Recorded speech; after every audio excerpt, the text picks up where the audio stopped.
So the last feature of the Pacific Ocean that I want to discuss is the so-called barrier layer. It's a barrier layer. So in large parts of the Pacific Ocean, you don't simply have a surface mixed layer.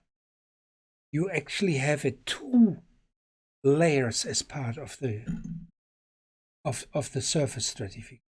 It's shown here on the left as a vertical. It only shows the top 100 meters of the water column, where you essentially have the temperature is sort of almost the same over the depth of 100 meters, but the salinity has a step-like structure, lower salinity in the upper 40 meters or so, and a higher salinity underneath.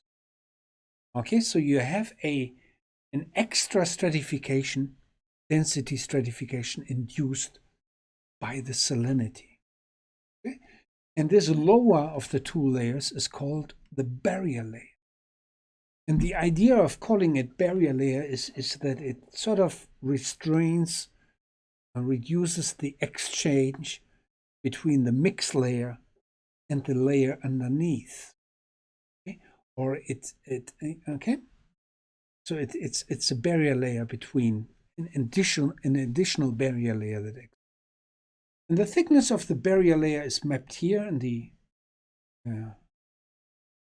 global distribution, and you can see it's 15 meters in western parts of the Pacific, in the Bay of Bengal. So where it comes from is actually from an excess of fresh water near the surface.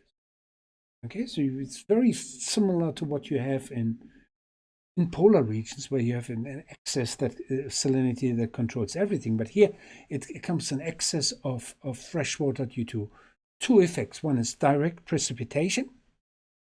Okay, and indeed you get that over the warm pool in the Western Pacific, and you can also have a continental runoff, river runoff, creating this layer. Okay, this is what we call the barrier layer.